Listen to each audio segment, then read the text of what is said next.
My son came to my door on a Saturday morning with his wife, a casserole dish, and a printed list of reasons why I could no longer live in my own home.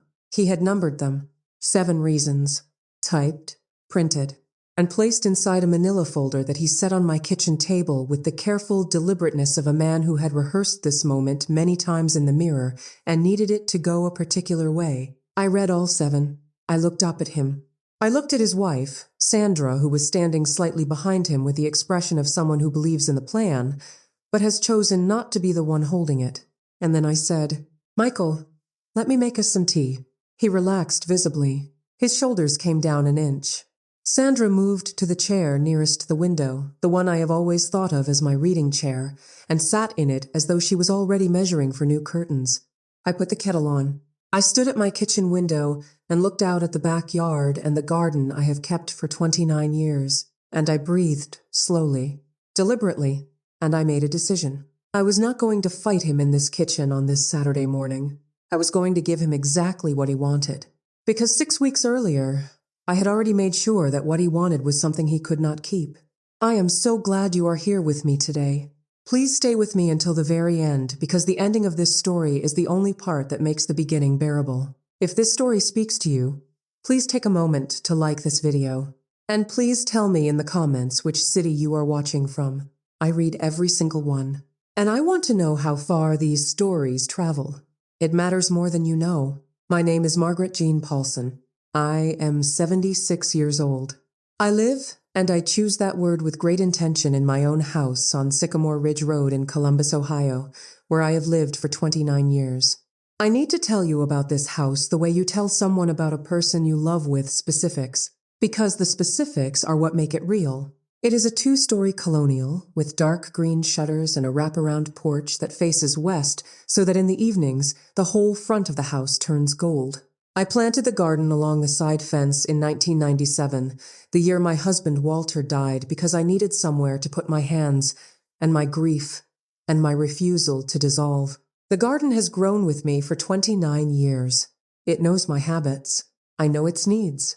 We have an understanding, that garden and I. Walter and I bought the house together in 1994. When he died of kidney failure 3 years later, I was 57 years old. And the question of what would happen to me was one that everyone around me seemed to have opinions about. And I had exactly one. I would stay in my house. I would keep my job as a legal secretary at a firm on High Street. I would raise Michael, who was 23 and in his 2nd year of graduate school. And I would do it alone. And I would do it well. I did. All of it. Michael is now 46. He is a financial consultant, which matters to this story. He is good at math, good with money, good at identifying what things are worth, which are excellent qualities in a financial consultant and complicated qualities in a son. He married Sandra 11 years ago. Sandra is organized, efficient, and has redecorated their house in Dublin, Ohio 3 times since they moved in, which gives you a sense of her relationship to spaces and what she considers their purpose. They have 2 children. I am a good grandmother. That is not relevant to what happened, but I want you to know it because I do not want the shape of this story to erase the full shape of my relationship with my son. He is not a villain in the simple sense. He is a man who made choices, and the choices were wrong, and he will need to account for them in his own time and in his own way. But what he did was wrong. I will not soften that beyond what it deserves. The change started 2 years ago, though I did not name it as a change until much later. Michael began calling more frequently. At first, every week, then twice a week. Then calls that came on irregular days, at irregular hours, which was new. He had always been a Sunday caller, predictable as a church bell. The irregularity itself was information. The content of the calls shifted too. More questions about the house. Had I had the gutters checked? Was the furnace running well? Did I know the steps on the back porch were slightly uneven, he had noticed at Thanksgiving? Had I done anything about it? I told him Jesse had fixed the steps in October. He said he hadn't noticed. I did not point out that he had been at my house for approximately 6 hours at Thanksgiving and had spent most of them watching football, which is not the optimal window for noticing porch step repairs. Sandra began coming to family dinners with a particular energy, a brightness that was slightly more effortful than her usual brightness. complimenting the house in the specific way people compliment things they are imagining without the current owner in them, asking about the neighborhood. Were there many young families? Had I heard what the Hendersons 3 doors down got for their place when they sold last spring? I told her I had not been following the market.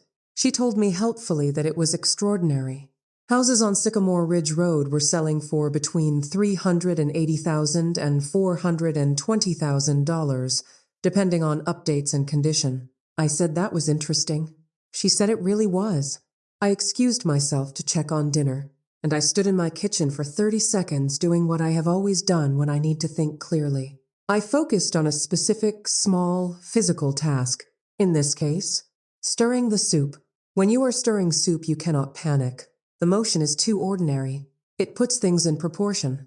I knew, standing at that stove, what was being arranged. I did not know the full shape of it yet, but I knew the direction. The manila folder appeared 4 months later. But before I tell you about the Saturday morning, I need to tell you what happened in the 6 weeks before it, because those 6 weeks are the spine of this story. I called my attorney on a Tuesday morning in October. His name is Arthur Kellerman. I have used Arthur for 19 years, since a dispute with a contractor who learned that a widowed woman in her late 50s is not, in fact, an easy target. Arthur is 68, methodical, and has a quality of listening that tells you he is building something in his mind while you speak assembling the architecture of a response before he has heard the last word. I told him everything. The calls, Sandra's market research, Michael's particular energy on recent visits, the quality of assessment beneath the concern, the sense I had which I recognized and trusted that a plan was in motion. Arthur listened without interrupting. When I finished, he said, "Margaret, when did your instincts become something you second-guess?" I told him 19 years ago I had trusted them and been right. He said, "Then trust them now. Tell me what you need." I told him I needed to be untouchable, not invisible. Intouchable. I needed everything so documented, so clinically established, so legally airtight, that whatever Michael was planning would meet a wall of evidence so complete that it would not survive contact. Arthur had a plan within 48 hours. It had 4 parts, and I will tell you in sequence because the sequence matters. Part 1, a formal cognitive and functional assessment from my physician of 22 years, Dr. Helen Chow. Not a routine annual visit. A clinical evaluation with standardized testing, documented findings, and written conclusions in language designed to withstand legal scrutiny. Dr. Chow conducted it over 2 appointments and produced a 6-page report. The key sentence, which Arthur later called the most important 6 words in our case, read, "No clinical basis exists for concerns regarding this patient's capacity for independent living or management of personal affairs." 6 words. Filed with Arthur. Copied to my records. Part 2. An independent assessment from a licensed social worker contracted through a certified senior advocacy organization called Ohio Elder Justice. Her name was Patricia Osei. She visited my home on a Thursday afternoon, spent 2.5 hours with me, examined every room, reviewed my daily routines, assessed my medication management, my bill payment system, my grocery habits, and my social connections. Her report was 8 pages. Its conclusion was unambiguous. 8 pages. Filed with Arthur. Part 3. A comprehensive review of all my legal documents. My will, which named my daughter Claire as primary heir. Claire lives in Pittsburgh. We speak every Sunday. My durable power of attorney, which also named Claire. My healthcare directive, which named my oldest friend, a woman named Rosemary, whom I have known since 1981 as my healthcare proxy. Arthur reviewed every document. He found 2 small updates worth making, and we made them immediately. Notably, Michael was named in none of these documents. Not the will, not the power of attorney, not the healthcare directive. This had been intentional since Walter died, not because I did not love Michael, but because Walter and I had discussed it carefully and concluded that financial knowledge and emotional steadiness are different qualities, and the latter was what mattered in those roles. Michael has always known that Claire is named. He has never formally objected, but I believed then, and I believe now that it is relevant to what he planned. Part 4. My own written record. 27 pages covering 7 months of observations. Specific dates. Specific words. The calls. Sandra's market research. Michael's visits with their particular quality of inventory. And a note overheard in my own kitchen in September, in which Michael said to Sandra, not knowing I was in the hallway, having come back inside from the garden, the words, "She won't fight it. You know how she is." He was right that I would not fight it. He was wrong about why. 27 pages. Notarized. Filed with Arthur. Physical copy mailed to Claire in Pittsburgh. And then I waited for the casserole dish. And the manila folder. They arrived on a Saturday at 10 in the morning, as I have told you. The 7 numbered reasons. The tea. Sandra. In my reading chair. Over tea, Michael explained the plan. There was a facility called Harmony Grove in Westerville. He had toured it, he said, and it was beautiful. Really beautiful. With a garden program, a library, and a ratio of staff to residents that spoke well of the operation. He had spoken to the admissions director. There was a room available. He thought sooner rather than later made sense before winter, before the roads got difficult. He said all of this with genuine concern underneath it. I want to be clear about that. Michael's love for me has never been the question. The question has been what he decided to do with the space between his love and his financial intelligence, and whether he understood that the two can exist in the same person and still produce choices that are wrong. I asked him one question. Michael, I said, have you spoken to Claire? Something crossed his face. Quick. Controlled. Gone in a moment. This is a conversation between you and me, he said, which told me everything. He had not spoken to Claire, because Claire, who is named in every legal document that governs my life, would have said, "This is not your decision to make." I put down my tea. All right, I said, let me pack a few things. Sandra's face opened in surprise and relief, and I watched her try to compose it back into simple warmth, and mostly manage it. I went upstairs. I packed my bag. Not the overnight bag Michael would have expected, but the bag I had packed 3 days earlier. My legal documents. Arthur's contact information. Dr. Chow's assessment. Patricia Oze's report. A charger. My medications. My address book. And a letter I had written to Claire explaining everything, and telling her to call Arthur the moment she heard from me.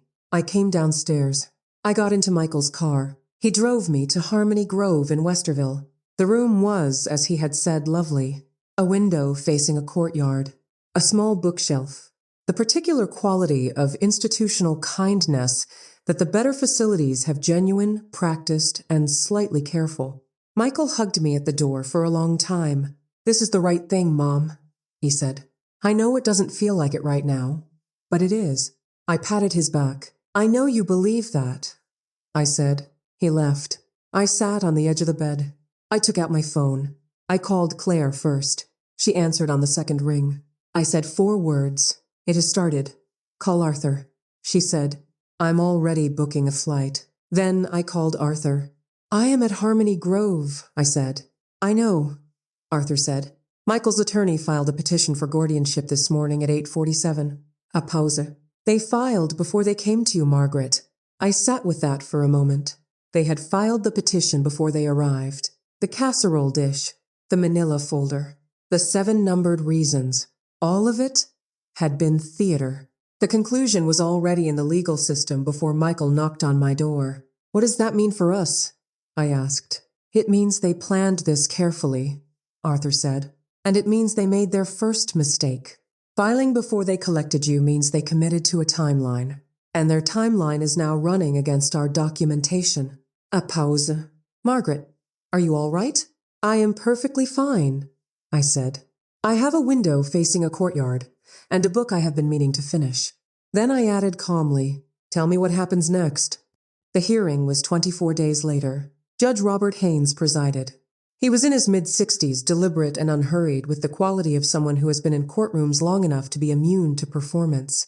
Michael's attorney, a man named Craig Stevens, presented first. He described me as isolated, increasingly confused, a fall risk, and emotionally resistant to necessary help. He presented a declaration from a physician, not Dr. Chow, but a geriatric specialist Michael had arranged an appointment with 6 weeks earlier, under the premise that it was a general wellness consultation, whose notes included the observation that I seemed to have difficulty tracking the conversation at points during the appointment. I had been tracking the conversation perfectly. What I had been doing was choosing not to volunteer information to a physician I did not know and had not chosen in an appointment I had not requested and whose purpose I had not been told. This is not confusion. This is the behavior of a woman with 30 years of experience as a legal secretary who understood immediately that the appointment was not what it was presented as. Arthur rose. He presented Dr. Chow's assessment first. Judge Haynes read it with the focused attention of a man doing serious work. He asked Dr. Chow, who was present, and testified 6 questions. She answered each one with clinical specificity and complete calm. He presented Patricia Osei's 8-page independent evaluation. He presented Claire's statement. Claire testified in person, having flown in from Pittsburgh, and spoke for 12 minutes with the composure of a woman who had prepared carefully and was quietly furious in the way that the most effective witnesses often are. He presented Rosemary's statement about our 43-year friendship and my daily life and capabilities. He presented my 27 pages of documented observations. And then Arthur presented the timeline. Michael's attorney had filed the guardianship petition at 8:47 on Saturday morning. Michael had knocked on my door at 10:15 on Saturday morning. Arthur looked at Judge Haynes. The petition was filed 88 minutes before Mr. Paulson arrived at his mother's home, Arthur said. He brought a casserole dish and a printed list of concerns. He presented the visit as a spontaneous conversation between a worried son and his elderly mother. He paused. The petition had been in the legal system for an hour and a half. Arthur continued. We would ask the court to consider what this timeline tells us about the nature of this proceeding, and we would ask the court to consider a second timeline. He presented the real estate data, Sycamore Ridge Road property values, the dates of Sandra's questions about the market, the sequence of Michael's increasingly frequent calls and their shift in content, and the overheard conversation in my kitchen. She won't fight it.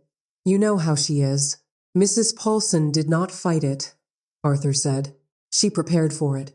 The documentation before this court was assembled over 6 weeks by a woman who understood what was happening and responded with the precision and organization that have characterized her entire professional and personal life. He held up my bag, the bag I had packed 3 days before that Saturday morning. This is the bag Mrs. Paulson brought to Harmony Grove, he said. It contains her legal documents, her medical records, her power of attorney designations, and the 6-page clinical assessment from her physician of 22 years. He paused deliberately. This is not the bag of a woman who lacks capacity. This is the bag of a woman who was ready. Judge Haynes looked at the bag. Then he looked at Michael. Michael was looking at the table. Craig Stevens requested a recess of 30 minutes. Arthur told me later that during the recess, Craig had advised Michael in direct terms that the petition had no path to success given the documentation before the court, and that continuing would expose Michael to potential findings of bad faith that could have further legal consequences. When court resumed, Craig Stevens withdrew the petition. Judge Haynes accepted it. Then he spoke. I want to make several observations for the record, he said, and his voice had the quality of someone choosing words with precise intent. The documentation presented in opposition to this petition is the most thorough I have encountered in a guardianship matter in this court. The clinical assessments, independent evaluations, and personal records presented by Mrs. Paulson's counsel establish her capacity beyond any reasonable clinical or legal question. He looked at Michael, and then he continued. I also want to note that the timeline of this petition raises serious questions about its motivation. A guardianship proceeding initiated for purposes related to a ward's property rather than the ward's welfare is not a use of this court that will be tolerated. He paused. Then he delivered the sentence that mattered most. Mrs. Paulson is free to return to her home. This case is dismissed. He struck the gavel once. Claire reached across and took my hand. Arthur drove me back to Sycamore Ridge Road. We pulled into the driveway at 3 in the afternoon. The October light was doing what October light in Ohio does when it is being its most generous, coming in low and gold through the maple trees, turning everything it touched the color of something you want to hold on to. My house, my wraparound porch, my garden still holding the last of the autumn color along the fence. I sat in Arthur's car for a moment. He really thought you wouldn't prepare, Arthur said. He thought he knew how I am, I said. He used those words. You know how she is. How are you? I thought about Michael's face when I said, let me make us some tea. The relief, the inch his shoulders dropped. The ease of a man who believed the hardest part was over. I am exactly how I have always been, I said. That is rather the point. It has been 9 months. I am home. The garden came through winter well. The wraparound porch is where I have my morning coffee, same as always. Dr. Chow saw me in March, and her notes describe my condition with the same language as the assessment we brought to court. Claire visited in July for 10 days. We repainted the back porch and went through the garden together, and she asked me once carefully whether I had forgiven Michael. I told her I was working on understanding him, which is different from forgiving him, and comes first. Michael called in April. It was a Sunday, which was his old habit. He said he was sorry. He said it simply, without elaboration, which I respected. I told him I heard him. I told him that the path back to whatever we would have between us was a long one, and we would have to walk it at the pace it required. He said he understood. We have spoken 4 times since then. The calls are short, careful, and contain the particular quality of 2 people who have been honest about something difficult and are trying to find out what remains when the difficulty is named. I do not know yet what remains, but I am willing to find out. That is, I think, the most honest thing I can offer. Sandra has not called. I do not expect her to soon. Rosemary comes for tea on Thursdays. She has heard this story in its complete version 3 times, and she says each time, at the end, Walter would have said you handled it exactly right. I tell her Walter would have found the whole thing considerably less dramatic if he had been here to prevent it. She says that is also true. Here is what I learned at 76 years old. The record you wish you had is always the record you did not keep. Begin it before you need it. Date every entry. Write specific words, not impressions. A signed, dated, filed record of specific observed behavior is evidence. An impression is not. Your physician's documentation is your foundation. Obtain it before any conflict begins. Clinical assessments produced in the ordinary course of a long-standing physician relationship carry a weight that nothing produced in the heat of a dispute can match. Know your legal documents in their precise details. Not approximately. Exactly. Who is named? What authority they hold? What they can and cannot do. Review them with your attorney periodically, not only when something goes wrong, and understand the difference between compliance and surrender. I got into Michael's car. I went to Harmony Grove. I unpacked my small bag and sat on the edge of a bed in a room with a courtyard view, and I called my attorney and my daughter. Compliance was the tool. Surrender was never on the table. The people who came for what I built came with a casserole dish, numbered reasons, and genuine love that coexisted in some compartment with a plan.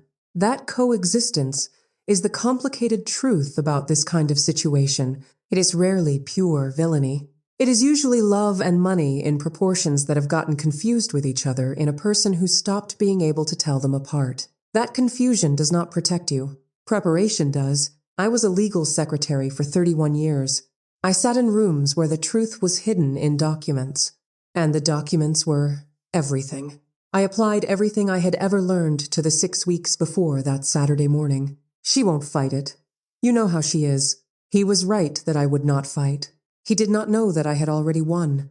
I was 76 years old when my son came to my door with a casserole dish and a manila folder. I was 76 years old when Judge Haynes sent me home.